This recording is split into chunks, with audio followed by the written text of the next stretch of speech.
Hello, wonderful. This is Sarah, and I'm here with Logan Yuri, and she is the author of How to Not Die Alone. And I have recommended this book so many times, and there have been so many people that I would see doing things within this book, and I would say, "Hey, this is why you're single. You should read this book." I'm so excited to have this conversation with you here today. How are you? Yay! Thank you for having me. I'm doing great. Super excited that we made this happen and really looking forward to connecting with your audience. Well, awesome. So I think the biggest theme from today is that blondes don't always have more fun because we rocking brunettes. It's true. I mean, honestly, this is my pandemic hair. It's gotten so long. Yours looks really long too. Well, I grew out my bangs during the pandemic because I couldn't cut my get my hair trimmed anymore. So now they're gone. But tell people you have a very interesting background. So tell people a bit about why the science behind dating is important to you in your background. Sure. Yeah. So I've always had these dual interests, this interest in psychology, decision making, why do we get in our own way? And then this interest in love, sex, and dating. And so what I've really done in my career is combine the two. And so I help people with dating. How do I find love? How do I get out of a bad relationship? How do I build a better relationship? But my unique angle is using this science, right? What do we know about relationships and what do we know about how people make decisions? I love it. Okay, so you talked in your book about some really bad decisions that people make in dating. You had some types behind that. What were those types? Yeah. So, what happened as I've been working as a dating coach, I've realized that people come from all different walks of life. People have different problems. They live in different cities, different ages, sexual orientation, etc. But it seemed like there was something going on with all of them that they really had in common. And that thing was that they had unrealistic expectations. And so I categorized it into something called the three dating tendencies. And so each type suffers from unrealistic expectations. And so the first type is the romanticizer. I'm sure we know a lot of people like this. They have unrealistic expectations of relationships. They love love. They feel like their soulmate's going to find them. They don't want to try too hard. They don't want to be desperate. They're just waiting for love to happen to them. And the issue with the romanticizer is that a lot of times you have to put effort into relationship, and it's not just that the one will find you, it's that you have to go out there and find that person. And so the romanticizer is expecting that love is going to be easy and find you, and that's just not true. And then the second type is the maximizer. Think Oh about that. yeah, yeah, please. Later on in your book, you talked about dating apps. Again, you talked about the point of dating apps is to give you more people to make a decision from, not to bring Prince Charming and a white horse as the first person that you're going to see, which is probably what a romanticizer would think about dating apps. Is that? Yeah, yeah. I mean, so a common thing with romanticizers is that they say, I don't want to use a dating app because it's just not romantic. And so what's going on for that person is they feel like, oh, I want a beautiful how we met story. I want to say we were sitting next to each other on the plane and our arms brushed and we had this amazing conversation and then she asked for my number and now we're married. And they feel like meeting on a dating app is not romantic enough. And so for someone like that, I would just say, who cares how you met? If you date and you're married for 60 years, the how we met is like 0.0001% of the whole thing. It's just not that important. And so the much bigger thing is meeting the person and making the relationship last. And so I really encourage people to get over the how we met story because you can always turn it into something romantic, even if you met on a dating app. When I want to compare that with another story. So now my kids are older, but when they were younger, or especially talking to people who hadn't had kids, and they're like, oh, I've got to have this birth plan, and I need this music, and I need this. And no one I knew who actually had children really cared about how they came. Like they didn't care. They were thinking about, making sure they can read and they get to soccer practice and they develop character. Mm-hmm. But before you have kids, right? Before the Mm-hmm. relationship, it's just like, oh, I want them to be entered into this world in this magical way. So it reminds me so much of how we met story because people who are in Yeah. happy relationships are happy to be in happy relationships. They don't care how they met. Yeah, I think that's super interesting, right? It's like this obsession with the story. Like, oh, I looked at 10 houses and then the realtor said there's one more house, but it's out of your budget. And then I looked at that house. It's like we become very obsessed with the narrative and we want it to be romantic and like a fairy tale. But in the end, like that's not the stuff that matters at all. It's not at the beginning of it. It's like the endurance of it. And so if you're someone listening who is very focused on either having a great how we met story or is even staying with someone because of your romantic how we met story, I would say get over it. It just doesn't matter that much. Love it. So that's point one. Point two. Yeah, so the second type is the maximizer, and these are people who have unrealistic expectations of their partners. And it feels like more and more I'm meeting people like this, and they say, I like my girlfriend, but she doesn't like to talk about ideas. Could I be with someone who's just a little bit more intellectual? Or I like my boyfriend, but he works too much. So could I be with somebody who's as successful but works a little bit less? And it's like they're trying to create this Frankenstein partner that has all the best qualities of all the people they've ever dated, and they're always looking for the next best thing. And so for the maximizer, the work is really understanding that there's no such thing as a perfect partner. You get to build the relationship you want, and that if you keep looking for the next best thing and don't commit to anyone, you're never going to have that chance to really build a life with someone. You're always, thinking about the grass is greener somewhere else. Yeah. And I have definitely, that is definitely where I could have fallen into, it's just like, oh, I want to have the best life and the best this and the best that. Yeah, And it's very common. Have a husband. Hello, Ben. No, I love to hear it. Yeah, no, he's great. But I definitely see people go, because that's really fear-based, right? The fear of giving up on something. And I'm sure you may have mentioned that, when we have 3 ice cream choices, we're actually usually happier with our decision than when there's 33 ice cream choices. And dating apps give us 33 ice cream choices, 33 boyfriend choices, 33 girlfriend choices, right? It's really changed what was, I think you mentioned this too, dating has actually gotten harder. It's not in our imagination, because before it was just the nicest boy next door that you sat next to, 100 years ago in the schoolyard, right? And now it's like you can choose anybody from anywhere in the world, and it really makes it complicated for maximizers. Yeah, I what you said is exactly right. I totally agree, which is that, of course there's good things about it.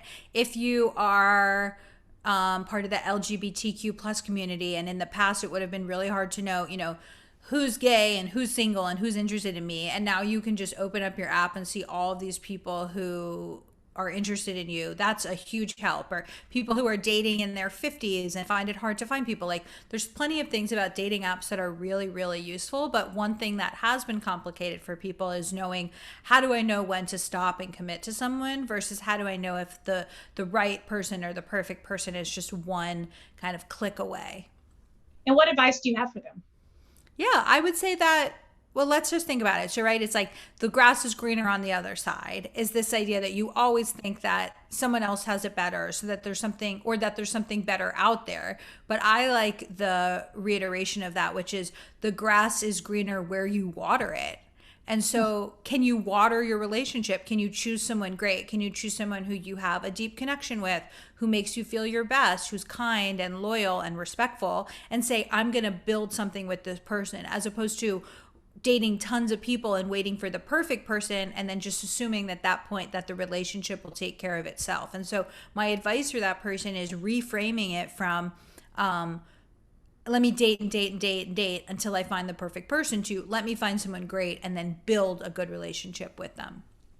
And what you didn't say, but what I want to reiterate for my listeners, because I do know you said it in a different part of the book, what Logan did not say at that point is find a fixer-upper and hope you can change them into a person who is nice and makes you feel good about yourself, and some of those things that she mentioned. Just for my listeners, since it is toxic person. Yeah. Yes, no, yeah. I think I mean 100% I agree. And I said this to a coaching client yesterday. I was like, you want a partner, not a project. Yes. And so it sounds like a big thing that you talk about with your listeners is this idea that people say, oh, but he has so much potential. Or what did I hear last week? Like, he has a little boy inside of him that's scared. And like, I want to understand that. And it's like, that's empathetic of you. And I appreciate that you are being compassionate. But the way this person's treating you isn't acceptable, and you shouldn't settle for the crumbs. And so I appreciate that you have compassion for why this person might be troubled, but at the end of the day, you have to choose someone who's treating you really well, and you can't just sit around and wait for them to maybe become nicer to you or maybe go to therapy and overcome that inner trauma. Like, at the end of the day, for most of us, we choose one partner, and you should choose a partner who's really showing up for you now, not a partner who maybe in 5 years can show up for you the way that you want. Absolutely. It's a different way of trying to maximize a relationship, right? Yeah. It's kind of opposite, the dark opposite of what you described as the maximizer. Exactly. Awesome. Okay, so what's point 3? So the third one is the hesitator, and this is really has come out a lot during the pandemic. And the hesitator is somebody who has unrealistic expectations of themselves. And so what they say is something like, you know, I'd love to date, but I need to lose 10 pounds, or I don't have an impressive job yet, or I just want to clean up my apartment. It's always like, I'll be lovable when X happens. I'll be ready to date when Y happens. And it feels like there's always, oh, one day I'll wake up and be 100% ready for dating. And that's just not true. That's not how it works. No one is 100% ready for anything. And the much bigger deal is saying, let me go out now. Let me practice dating. Let me get better at dating. Let me figure out who I want to be with. And sort of taking the emphasis away from one day I'll be totally ready to the way I'll get ready is by practicing. Okay, so my listeners are used to me getting out of the why and getting into the how. I love that. I love the how. Abstract thinking and into actionable thinking, which is exactly what you just said. I'm tying it back into some terms they may be familiar with. But yeah, absolutely, because hesitating is just fear-based, right? Yeah, absolutely. It's I fear that if I go out now and meet the woman of my dreams, she will reject me because I'm not good enough yet. And so I shouldn't meet her until I'm perfect, and then she will love me. And so it has to do with self-love, self-confidence, feeling like love is conditional. Like, I am only lovable when I have this amount of money or this weight or this level of success, as opposed to we're all works in progress, and let me meet someone who loves me now. And if I achieve that thing that I want, that will be great, but that won't change how they feel about me. How do you help people deal with resiliency in dating? Because it can be a disheartening process sometimes. Yeah, I mean, this comes up with coaching all the time, where people say, at my job, I work really hard and I get promoted. I work hard and my boss tells me that I'm doing a good job, and that there's this very clear, I put in this input and I get this output. And with dating, it can just feel like that's not the case. It can feel like I sent 10 heartfelt messages and I got no replies, or I went on 10 first dates and no second dates. And so I totally understand why people get frustrated, because there really is this feeling of, I can't control the outcome. And so what I would say to them is that we just did some really cool research on this at Hinge, and we found that some of the people who are most burned out with dating are women who get a ton of messages because they feel very overwhelmed. Agreed. Yes. I'm glad you're bringing this up. Yes. So all these women who are getting a lot of messages, you know, in some ways it's a privilege, but it's also overwhelming. It's like, who do I respond to? And I'm always behind in this and that. And so what we found in our research is that actually one of the best ways to overcome dating burnout is to actually proactively reach out to people. One of the best ways to overcome dating burnout, what we found, is feeling more in control of your dating life. And so it's a little counterintuitive. It's like, wait, I'm getting too many messages and you want me to send more messages? But actually, if you as a woman go through and say, this is the type of person I'm interested in, I'm going to send them a message, you feel in control. You feel like you're going after what you want. And that feeling of in control works against dating burnout. And so for some people who are feeling overwhelmed or disappointed, I might say, maybe you're just being reactive. Can you be proactive? Instead of finding all these people that are messaging you and being like, I'm not interested in any of them. Okay, fine. Then who are the people you're interested in, and reach out to them. And I want to point out something Logan said importantly. which is feeling like you're in control of your own life again. So maybe feeling like you're in control can be, I'm taking a week off. Maybe feeling like you're in control can be putting a limit on, I'm only going to spend 20 minutes on the dating app and then it's closed down for the day. But finding ways to feel more in control of your own life is the answer. Is that what you're saying?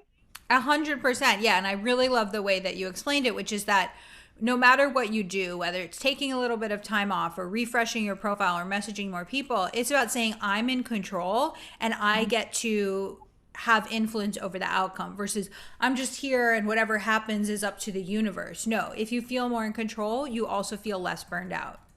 Yeah, I love that.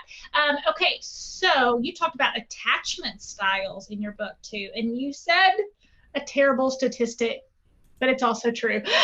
There are actually more dysfunctional attachment styles in dating because people who have secure attachment are more likely to be in a relationship. Is that right? Yeah, I mean, I think that's a really good stat to call out. And so the background for people is that 50% of the population is securely attached. And so that means that these are people who are comfortable with intimacy, but also comfortable with independence. And so they get close to you, but they also give you space. And secure people are great, right? They're sort of the heroes of romantic relationships.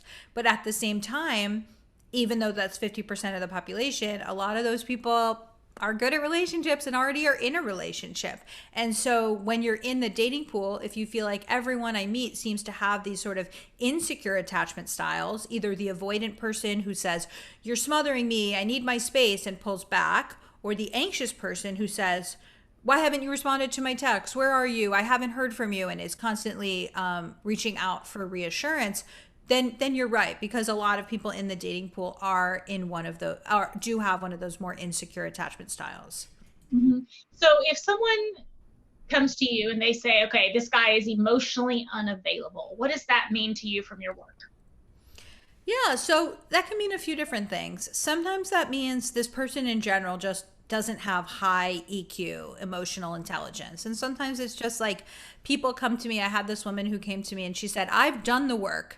I have gone to therapy. I've figured out my trauma. I've talked about my parents' marriage. I've talked about my high school boyfriend. Like, I don't want to date a guy who's many, many miles behind me and hasn't done that work. And sometimes it just means like, have you dealt with your stuff? Are you a grown up, or are you still super angry at your ex-girlfriend because in the end she wasn't interested in you? And so a lot of what women complain to me about is finding people who are just not self-aware. They don't know how to talk about emotions. They don't have good communication style. And so that's one piece, is sort of, have you done the work? Another piece of emotional availability might just be someone who's not willing to make room for you in their life. And so I talked to a guy yesterday who said something like, well, my girlfriend wanted to move in with me, but that seemed like a distraction from work. And so we did end up moving in together, but only because she found the apartment and did all the moving and this and that. And I was just kind of like, feels really selfish to me. Like, you're only putting work first. You're not really thinking about her and what she wants. And you sort of only moved in together because she did everything. And I think that's a case where that person is clearly prioritizing work over the relationship. And if, as you know, as a person in a relationship, if you're putting in 90% and the other person's putting in 10%, that's just not that sustainable. You really want somebody who matches your effort. And that's interesting because I expected you to go back to something along anxious or avoidant. We now we have three categories, right? Which is an important distinction. And I agree completely on a toxic relationship is a relationship where you're doing all the work of the relationship and they're reaping all the rewards, which is what you just described. Anything else on the emotionally unavailable? No, I mean, I think it's just one of those things. I don't know if on your show you've talked about love bombing at all. Is that something that you've explored? I'm really hearing about a ton of it right now. It might just be a coincidence, but there's this trend where people are sort of flighty in terms of how often you see them, how often you hear from them, but they're always talking about the future. Oh, you have to come to my family's Thanksgiving. We have the most fun Thanksgiving, and both of our birthdays are in October. Let's throw a party together. And it just feels like it's this way of manipulating people where you're actually not showing up for them in the present, but you're promising them the future. And I would really say, pay attention to people's actions, not their words. It's so easy to say something like, oh, I'm sorry I didn't call you, this came up, or oh, I totally forgot we had plans. It's like people can promise the world. What really matters is if they are showing up in in the ways that they say that they want to show up.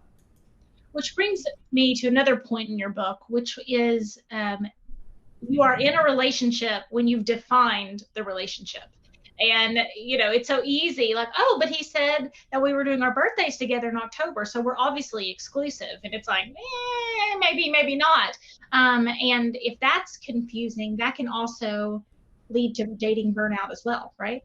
Yeah, I think that's a great connection of those different ideas. And so this is something that I'm really, really big on. Basically, the idea that it's better to know than to not know. And so somebody might call me and say, I think we're exclusive. I've met his friends. We see each other every weekend. I've deleted the apps, but we haven't had a conversation about it.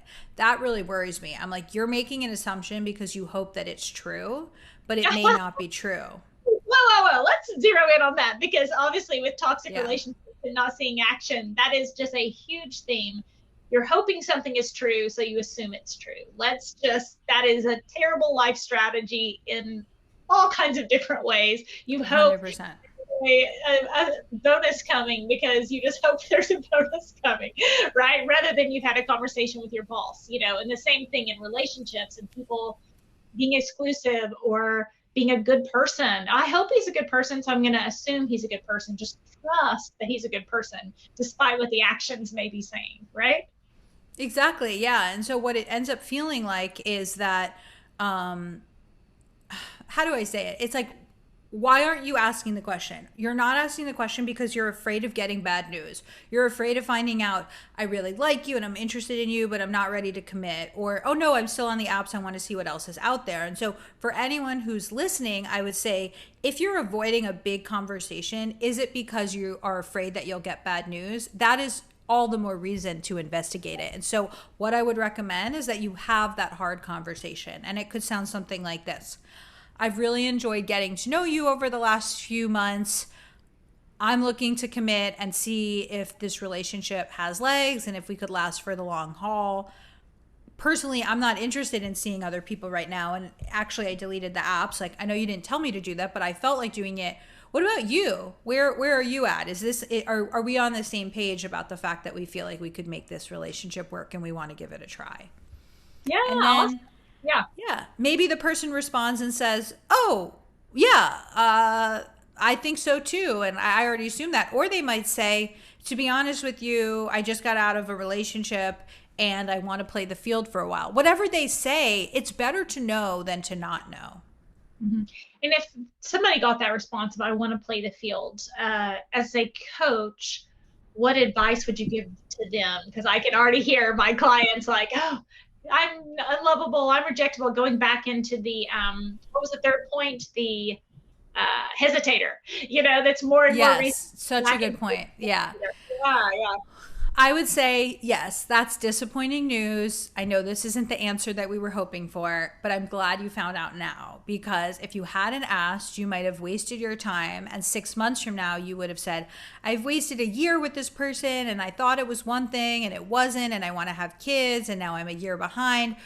It's better to get bad information and then use that information to make a decision that's right for you than to avoid the bad information. And so in that situation, I would say to the person, I'm sorry that you got this disappointing news. First of all, take the person at their word. Don't say, well, he said he wasn't ready, but he might be ready in 6 months, and so I should wait around. No, people tell you, the Maya Angelou quote, it's like, people tell you who they are, believe them the first time and all of that stuff. And, it's really about understanding that you can't change someone. And so I would tell that person, cut your losses, get back out there and really find somebody who's choosing you, not somebody who's just making you an option and isn't ready to commit. Love it. So let's go back to anxious avoidant attachment styles, because you said some great stuff in your book about that I don't want to gloss over. If you recognize that you may have an anxious attachment style, what are some strategies that can be helpful in dating?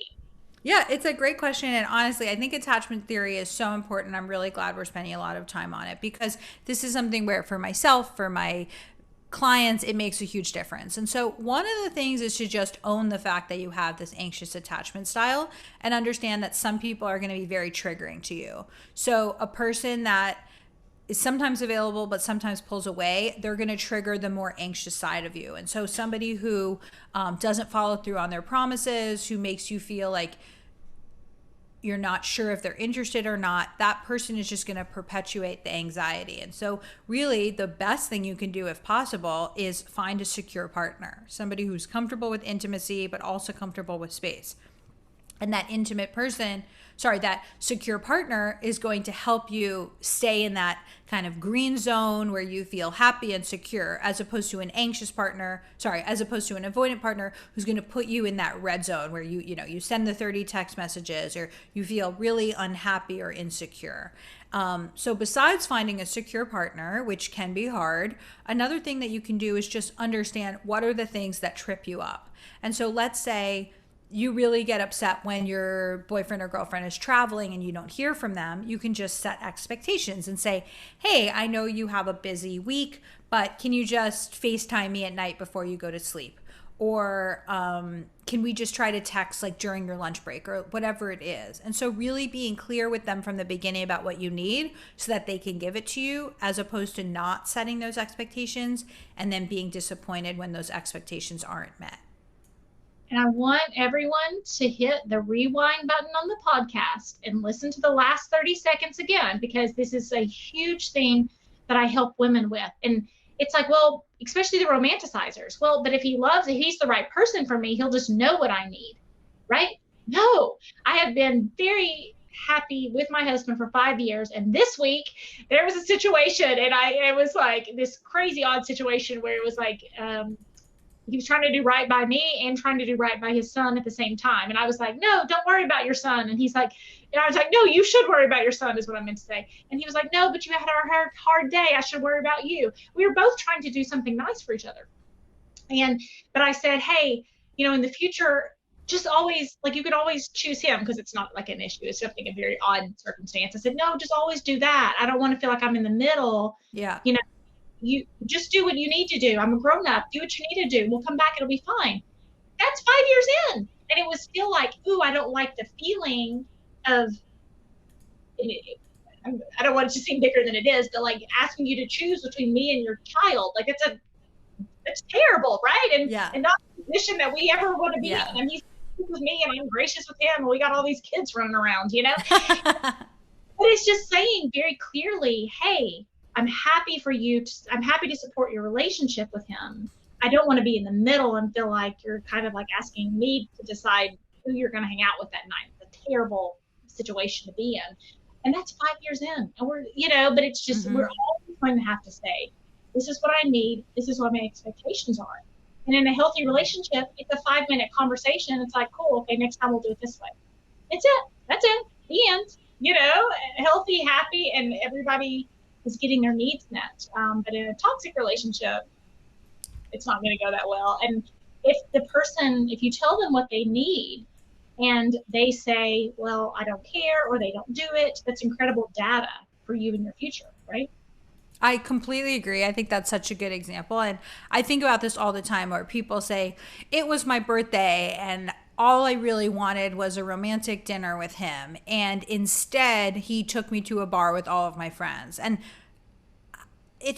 why didn't you tell the person what you wanted? You're not dating somebody so that they're a mind reader. You're not dating somebody where they can look into your brain and say, well, last year she wanted a bar party, but this year, she's turning 40. And so actually what she wants is a romantic dinner. It's like, no, just freaking say it. And so anytime that you hear yourself saying, why didn't he know, or he should have known, I would just recommend that you actually say to yourself, did I make my expectations clear? And not in a demanding way, but just in a way that feels personal and authentic, where you just say, hey, honey, for my birthday, what would really make me feel super happy and excited about the actual day is going to dinner with you. And by the way, I really loved last time when we went to Cultivare and we always get that spaghetti that we share, right? It's much more about making the things you want happen by sharing what you want versus trying to say to someone, oh, well, you should know what I want. And if you get it wrong, then, that's on you. within my listeners, if everyone's had a history of toxic relationships of some type, parent, partner, whatever, and there's always the guessing game. Like there's always the walking on eggshells trying to figure it out. Don't do that to somebody trying to be nice to such you. a good point. Just clarity is kind. Just, I love that. Say it. And it's one of the reasons my husband and I don't fight much, clear on expectations. Clarity is kind. This is what I need. This is what I can do. That good for you? Oh, that is going to work. That's not going to work. Figure it out from there. I think that's such good advice. Yeah. Thank you. And I think sometimes we make healthy relationships too complicated and unhealthy relationships too complicated. And if people show you who they are through their actions, ask for what you need and see how they show up. I think that's major. Yeah. And I love everything you said, which is you're talking about the importance of clear communication, compromise, asking for what you want. Sometimes you won't get it, but at least you had the conversation, versus people who think love is knowing everything about the person. Love is somebody who I don't have to explain what I want and they just intuit it. No, that's ridiculous. You're not dating a mentalist. You're not dating a mind reader. You're dating someone who's trying to make you happy. And the best way to make yourself happy is to know what you want and then ask for it. And love is not guessing games. That is so unfair to do to ourselves. Yeah, I totally agree. Yeah, awesome.